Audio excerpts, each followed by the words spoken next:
हम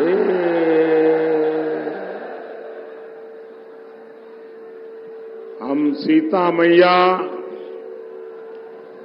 बाबा हरिहरनाथ और सेमराज नाथ के चरण में प्रणाम करत है।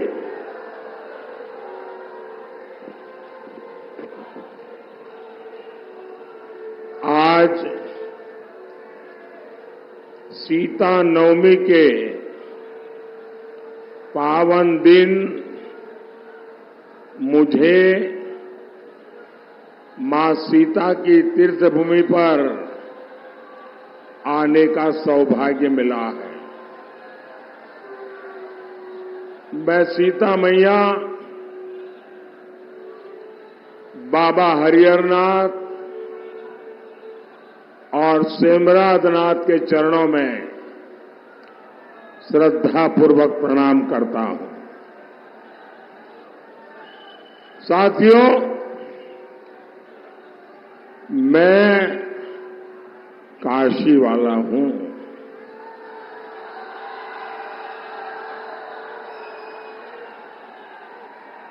और काशी वालों के लिए तो भदोही अपना ही घर है।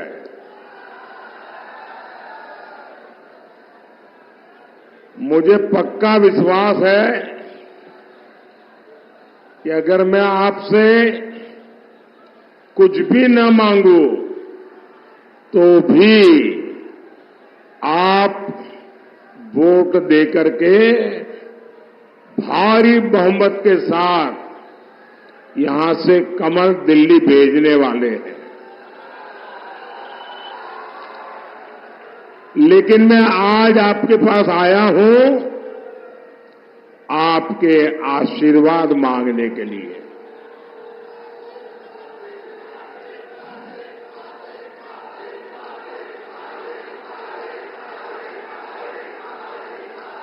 इन दिनों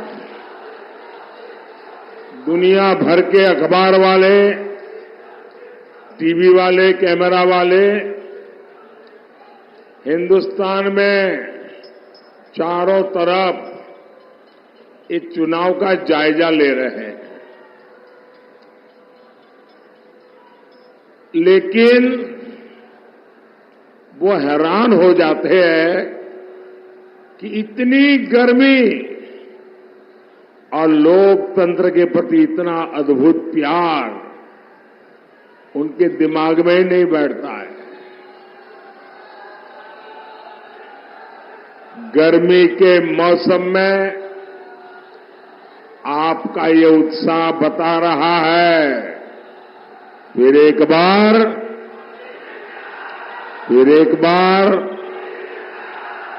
बार साथियों,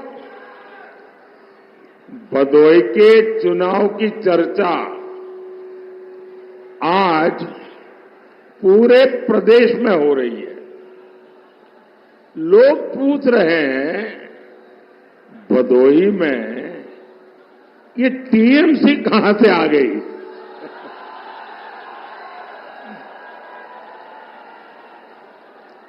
कांग्रेस का तो पहले से ही यूपी में कोई वजूद नहीं था। सपा भी मान चुकी है कि इस चुनाव में उसके लिए कुछ भी बचा नहीं है। सुपड़ा साफ हो गया है। इसलिए भदोही में ये सपा वाले मैदान छोड़ करके ही भाग गए।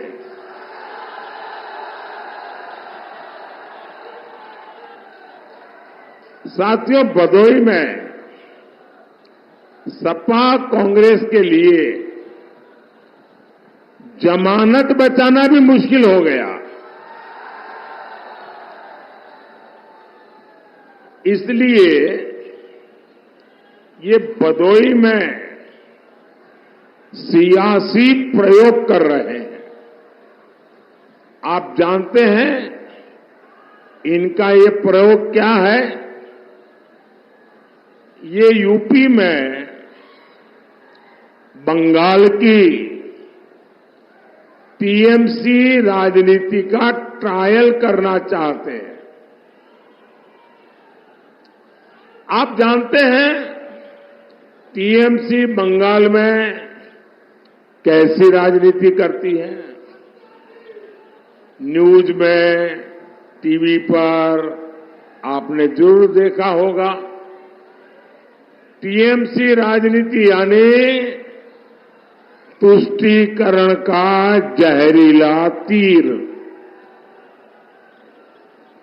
टीएमसी राजनीति यानी राम मंदिर को अपवित्र बताना। टीएमसी राजनीति यानी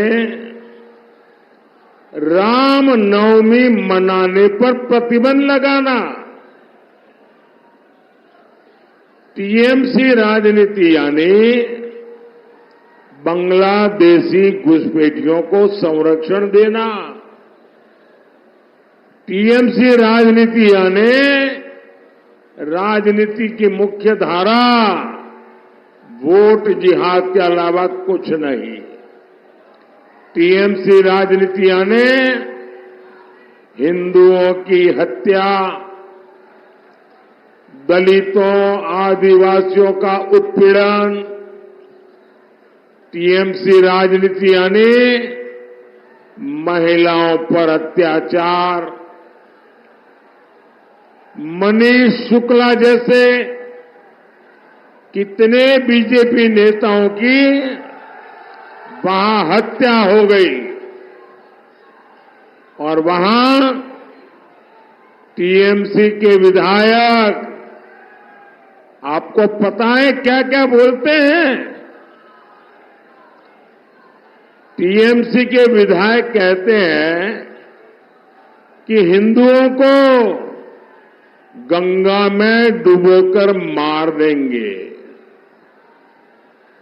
साथियों, समाजवादी पार्टी यूपी को इसी दिशा में लेकर जाना चाहती है। आप याद करिए, सपा सरकार में यूपी का क्या हाल था? आतंकियों को स्पेशल प्रोटोकॉल मिलता था। सपा सरकार आतंकी संगठन सिमी पर मेहरबान थी। इन्होंने सिमी के सरगना को जेल से छोड़ दिया था। बाद में यूपी में कई जगह बम धमाके हुए थे, लोगों की जान गई थी और ये बुआ बबुआ का गठबंधन, वो जो पहले बुआ थी ना, वो तो सपा वालों को पहचान गई बराबर। वो पहले वाली बुआ ने तो सपा वालों को छोड़ दिया। अब ये बंगाल से बुआ लाए और ये बुआ बउआ का खेल। और इसलिए आपको इनसे सैकड़ों मील दूर रहना ही अच्छा है। भाइयों बहनों, मैं आज बबुआ से, समाजवादी शाहजादे से एक सवाल करना चाहता हूं। बुआ तो आपकी इतनी करीबी है, बंगाल से यहां तक आपके पास आई है। कभी आपने आपकी नई बुआ को पूछा कि वो बंगाल में यूपी बिहार वालों को बाहरी क्यों कहती है। हमारा देश एक है, हम सभी भारतीय हैं, हम भारत माता की संतान हैं। फिर बंगाल में जाने वाले यूपी के लोगों को टीएमसी गाली क्यों देती है।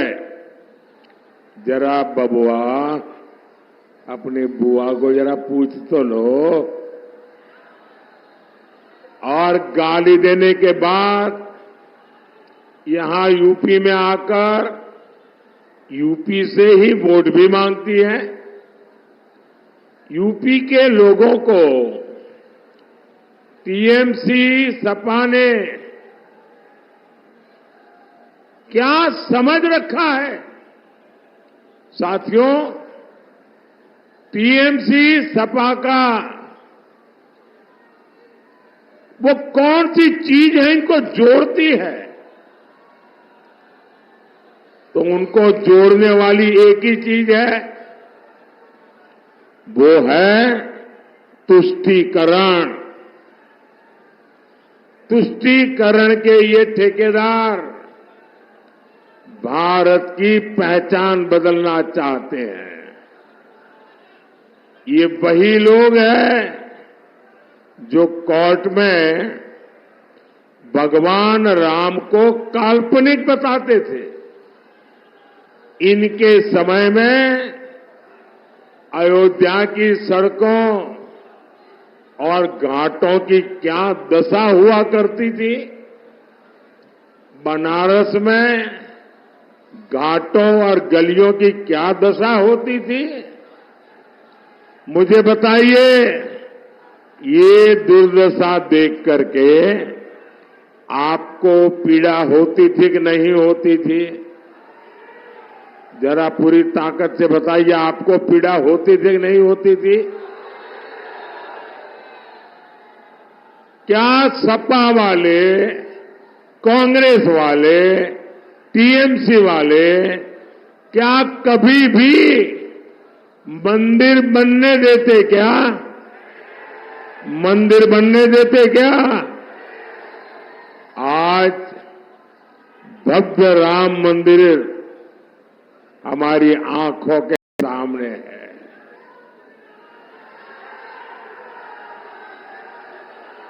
जय श्री राम, जय श्री राम। आपको अब रामलला जी टेंट से निकल करके भव्य मंदिर में गए, आपको गर्व होता है कि नहीं होता है? रामलला जब टेंट में थे, हम सबको पीड़ा होती थी कि नहीं होती थी? रामलला भव्य राम मंदिर में विराजित हो चुके हैं, लेकिन ये लोग अभी तक इसे स्वीकार नहीं कर पा रहे। सपा के नेता कह रहे हैं कि राम मंदिर बेकार है। कांग्रेस के शहजादे कोर्ट के फैसले को बदलकर राम मंदिर पर ताला डालना चाहते हैं और रामलला को फिर से टेंट में जीने के लिए मजबूर करना चाहते हैं। आप इनके ये मंसूबे कामयाब होने देंगे क्या? उन्हें जवाब मिलेगा कि नहीं मिलेगा? भाइयों बहनों, ये बीजेपी ही है जो अयोध्या में भव्य राम मंदिर का गर्व करती है। ये बीजेपी है जिसने बनारस में बाबा का धाम संवारा है। और ये बीजेपी ही है जो मां विंध्यवासिनी का धाम भी बनवा रही है। मां विंध्यवासिनी के आशीर्वाद से ये अभियान रुकने वाला नहीं है।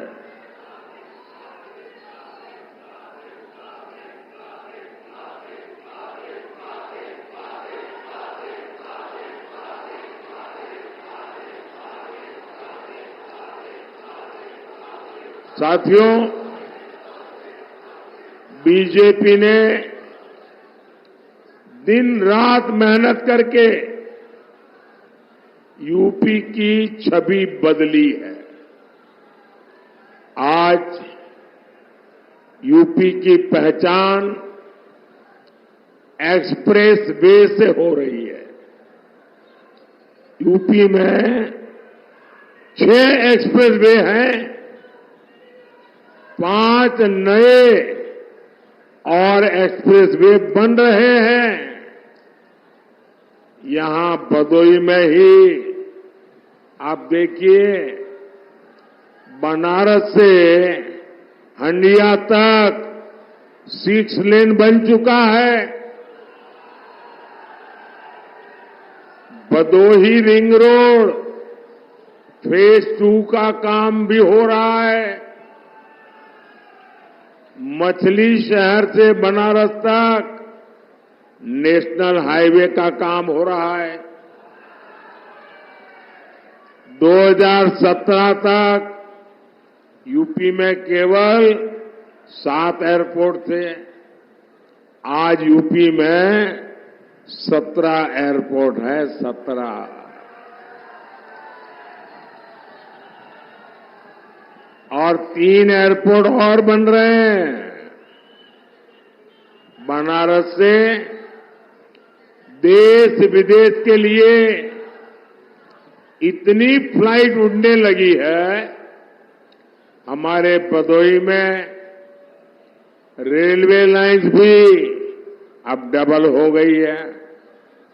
साथियों, भदोही हो और इस पूरे क्षेत्र ने पहली बार चारों तरफ विकास देखा है। विकास के इन कामों का फायदा यहां के किसानों को मिलेगा। इसका फायदा भदोही के कालीन उद्योग को मिलेगा। आपको पता होगा और गर्व भी होगा कि हमने जो नया संसद का भवन बनाया है ना, शानदार भवन बना है, वहां भी ये हमारे भदोही की कालीन लगी है।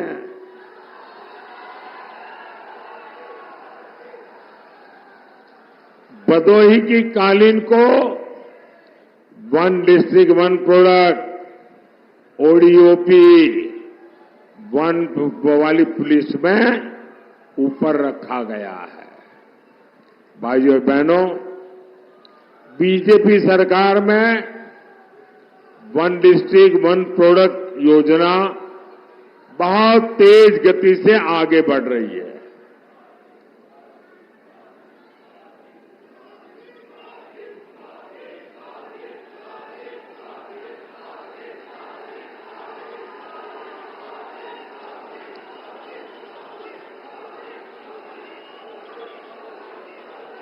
आपका उत्साह पूरा हो जाए उसके बाद मैं बोलूंगा।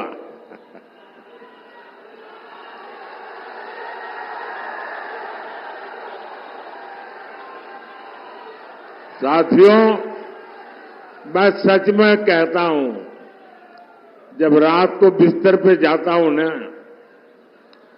तो मुझे दिन भर आप लोगों के चेहरे याद आते हैं।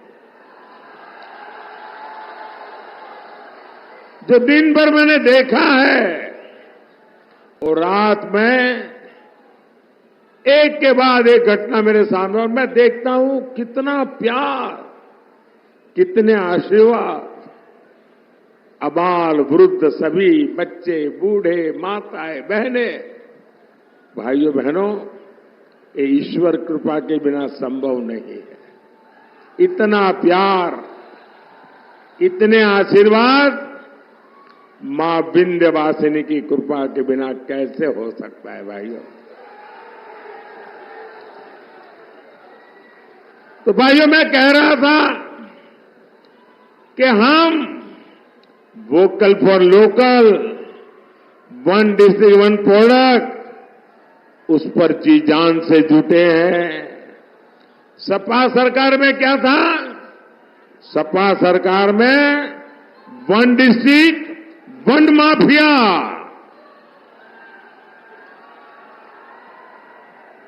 हर डिस्ट्रिक्ट का अलग माफिया, हर डिस्ट्रिक्ट में अलग माफिया का साम्राज्य, हर जिले इन लोगों ने एक एक माफिया को ठेके पर देके रखा था।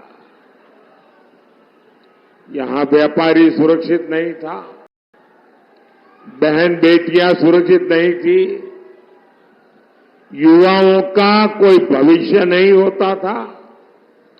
लेकिन जब से योगी जी आए हैं और ये सब उनके साथी सरकार में है, पूरा माहौल बदल गया है। अब जनता नहीं डरती, माफिया डरते हैं।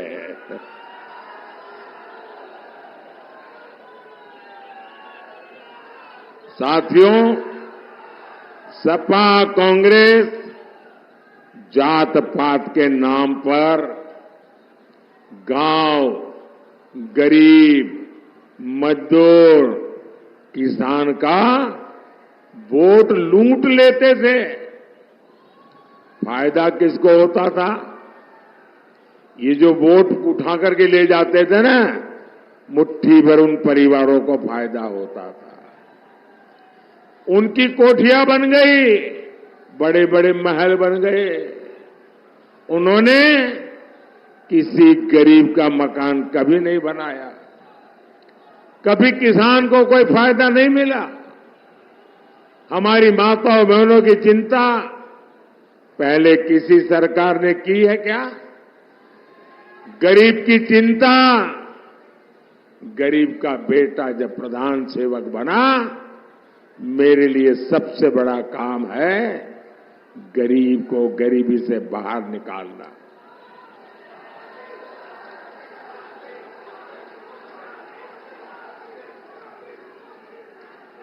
भाइयों बहनों, मैं मां विंध्यवासिनी के चरणों में खड़ा हूं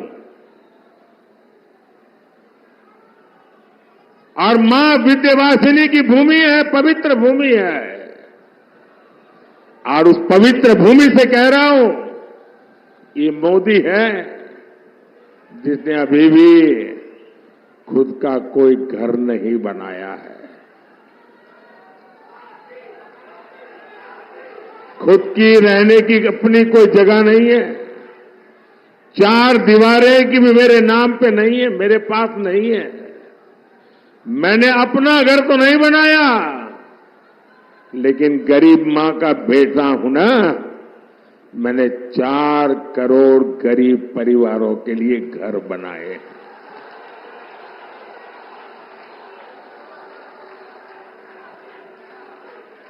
मोदी ने देश में 14 करोड़ घरों तक पाइप से पानी पहुंचाया है। और जब मैंने पाइप से पानी पहुंचाया ना, मतलब वो एक सिर्फ पाइप नहीं है, मैंने उन माताओं बहनों की पीढ़ियों की मुसीबतों को खत्म किया है। तब जाकर के माताएं बहनें आशीर्वाद देती। यूपी के 2.25 करोड़ परिवारों को इसका लाभ मिला है। हमने हमारी माताओं बहनों के लिए शौचालय बनवाए और यूपी ने तो मुझे बताया कि मोदी जी हमारे लिए शौचालय नहीं, हमारे लिए तो इज्जत घर है। और बाद में तो मैं देश भर में कहने लगा कि इज्जत घर कहते हैं हमारे यूपी के लोग। मैं उनकी तकलीफ जानता था। उन्हें धुएं से आजाद करने के लिए मुफ्त गैस सिलेंडर दिए। आज 80 करोड़ लोगों को मुफ्त राशन मिल रहा है। भाइयों बहनों, ये हमारे किसान मोदी के आने के बाद अनाज पैदा करने लगे क्या? मोदी के आने पहले भी तो धान पैदा करते थे ना, अनाज पैदा करते थे ना। ये सोनिया जी की एक रिमोट वाली सरकार चलती थी मेरे आने के पहले। उनको पूछा, सुप्रीम कोर्ट ने कहा कि गरीबों को अनाज दे दो मुफ्त में। उस समय के प्रधानमंत्री ने कहा नहीं, हम गरीबों को एक रत्ती भर भी अनाज नहीं दे सकते हैं, हम इतना बोझ नहीं वहन सकते हैं। वो गरीबी क्या जाने, ये जब आपका बेटा, आपका सेवक जो गरीबी को जी कर आया था बैठा ना, 80 करोड़ लोगों को मुफ्त राशन पहुंच रहा है। क्योंकि मेरे मन में एक ही भाव है कि गरीब का चूल्हा जलता रहना चाहिए, गरीब का बच्चा भूखा नहीं रहना चाहिए। और मैं गारंटी देता हूं, आने वाले 5 साल भी ये मुफ्त राशन मिलता रहेगा।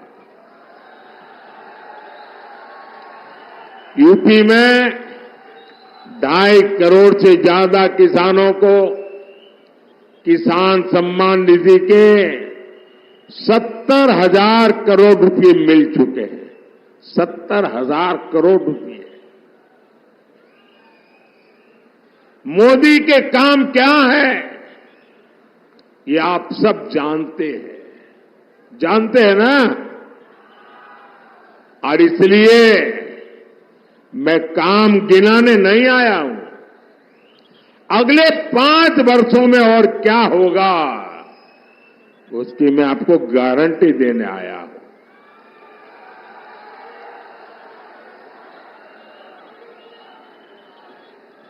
अगले 5 वर्षों में इन योजनाओं से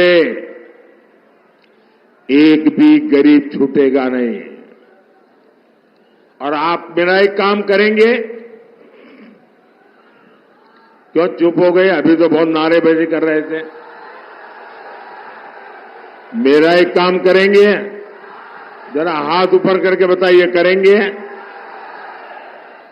अभी आप गांव-गांव जाते होंगे, अलग अलग मोहल्ले में जाते होंगे, दूर दूर इलाकों में जाते होंगे, कहीं पर भी ऐसे परिवार आपकी नजर में आए जो अभी कच्चे घर में रहते हैं, झोपड़ी में रहते हैं, कोई परिवार ध्यान में आए जिसको नल से जल की योजना का लाभ नहीं मिला है, तो आप उनके नाम पते लिख करके मुझे भेज देना और उनको बता देना कि मोदी जी है ने हमको भेजा है। जब 4 जून के बाद मोदी जी नई सरकार बनाएंगे, उसके बाद जो घर बनेंगे, आपका घर पक्का है उसमें बता देना। ये मोदी की गारंटी है, बता देना। और मेरे लिए तो आप सब मेरे मोदी है, आप ही मोदी है। साथियों, मैं जब आपको इतना तवज्जो दे रहा हूं तो इसके पीछे मैं अपनी ताकत लगा दूंगा। 3 करोड़ नए घर बनाऊंगा, 3 करोड़, कोई रह न जाए। भाइयों बहनों, मेरी एक और बड़ी इच्छा है और मैं इसके पीछे लग गया हूं। मेरी इच्छा है, जो सामान्य जीवन जीने वाली हमारी माताएं बहनें हैं, ऐसी 3 करोड़ बहनों को, 3 करोड़ बहनों को मैं लखपति दीदी बनाऊंगा। भाइयों बहनों, मैं आपकी भी एक चिंता कम करना चाहता हूं। बताऊं? आपकी एक चिंता कम करना चाहता हूं, बताऊं? आपकी इच्छा हो तो करूं, नहीं तो नहीं। बताऊं? देखिए, आजकल हर परिवार में बुजुर्ग माता पिता होते हैं, या दादा दादी होते हैं, या चाचा चाची होते हैं, या नाना नानी होते हैं। हर परिवार में 70 से ऊपर की आयु का कोई न कोई तो बुजुर्ग होते ही होते हैं। अब जो बेटा कमाता है या जो बेटी कमाती है, उसको अपने मां बाप की तो चिंता करनी होती है जो बुजुर्ग है, और अपने बच्चों की भी चिंता करनी होती है।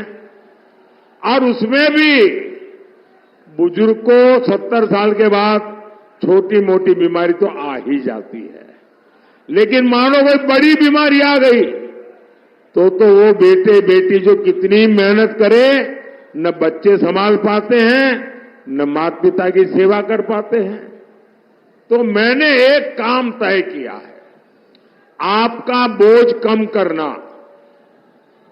जो बेटे बेटी कमाते हैं और जिनके घर में 70 से ऊपर की आयु के लोग हैं, आपकी चिंता मुक्त करने के लिए मैंने तय किया है कि आपके परिवार में कोई भी, आपके इलाका का कोई भी जो भी 70 साल के ऊपर का होगा, अगर वो बीमारी में है तो अब उनके बेटे बेटी को इलाज का खर्चा नहीं करना पड़ेगा, वो आपका बेटा मोदी करेगा। आपके माता पिता की सेवा वैसे ही मैं करूंगा जैसे आप करते हैं। और ये मोदी की गारंटी है। साथियों, मोदी ये सब कैसे कर सकता है? मोदी ये सब कर सकता है आपके वोट की ताकत से। मोदी के साथ आपके वोट की मजबूती बनी हुई है। 25 मई को आपका वोट केवल मेरे अनन्य साथी डॉक्टर विनोद कुमार बिंद को, और जब आप वोट देंगे ना विनोद जी को, तो वोट सिर्फ उनको नहीं जाएगा, वो मेरे खाते में आ जाएगा। तो विनोद जी को भारी मतों से जिताएंगे, विजयी बनाएंगे, एक कमल दिल्ली से भेजेंगे। अच्छा, मेरा एक काम करोगे? जरा हाथ ऊपर के बताओ, करोगे? सबके सब बताइए, करोगे? अच्छा, ऐसा करना, यहां से जाने के बाद ज्यादा से ज्यादा घरों में जाना, ज्यादा से ज्यादा परिवारों में जाना, और जाकर के कहना कि अपने मोदी जी आए थे, मोदी जी ने आपको प्रणाम भेजा है। मेरा प्रणाम पहुंचा देंगे, हर परिवार में मेरा प्रणाम पहुंचा देंगे।